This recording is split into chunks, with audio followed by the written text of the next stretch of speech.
শুনেছি মোহর দেওয়া ব্যতীত মেয়েকে স্পর্শ করা হারাম।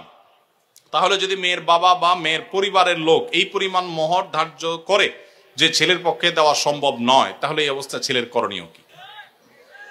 হ্যাঁ, বুঝছি আমি, প্রশ্ন কমন পড়ে গেছে, এই তো। আচ্ছা শুনেন, যারা ঠিক ঠিক করছে এই সব হয় আবিয়াত্তা পুরুষ, আর না হলে বিয়ে করে বেচারা ফাইসা গেছে। শুনেন, ভালো করে শুনেন। প্রথম কথা হলো যে মোহর ধার্য করলে সেটা দিতে হবে বাধ্য। আল্লাহ বলেছেন ওয়াতুন নিসা সাদুকাতিহিন্না নিহলা, তোমরা তোমাদের স্ত্রীদের মোহর পরিশোধ করে দাও, এটা তাদের প্রাপ্য অধিকার, এটা দিয়ে দিতে হবে, এটা ক্লিয়ার। তবে সে দেওয়াটা আপনি নগদও দিতে পারেন, পরেও দিতে পারেন। মোহর দেওয়া ছাড়া স্ত্রীকে স্পর্শ করা হারাম, এ কথা ভুল। প্রশ্নে যিনি লিখেছেন এটা সঠিক কোনো কথা না। তবে মেয়েরা একটা মাসালা জানে না। যদি মেয়েরা মাসালা জানতো, বাসর ঘরে ঝুলে ফেলতো আপনাদেরকে। মাসালাটা হলো, যদি কোনো মেয়ে দাবি করে যে মোহর যা ধার্য হয়েছে, আপনি আমার স্বামী, সবই ঠিক আছে, আগে মোহর ফেলেন তারপরে সামনে আগান, এটা যদি কোনো মেয়ে বলতে চায়, ইসলাম তাকে সম্পূর্ণ সেই অধিকার দিয়েছে। কিন্তু আমাদের সমাজে মেয়েরা মাসআলা আমার কাছে শোনার পরও বলবে না। এটা কেন বলবে না?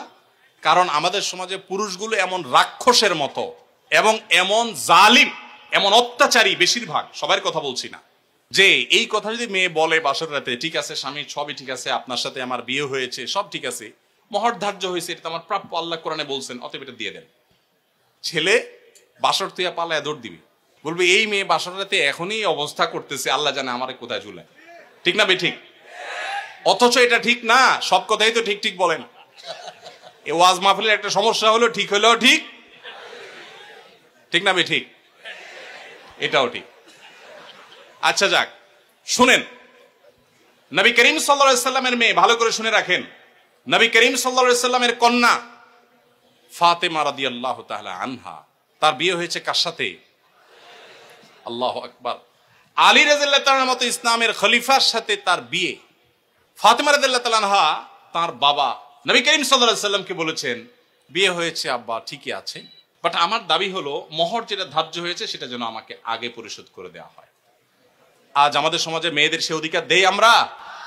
এই সমাজের সবচেয়ে বেশি অবিচার আমরা পুরুষরা মেয়েদের প্রতি করে থাকি।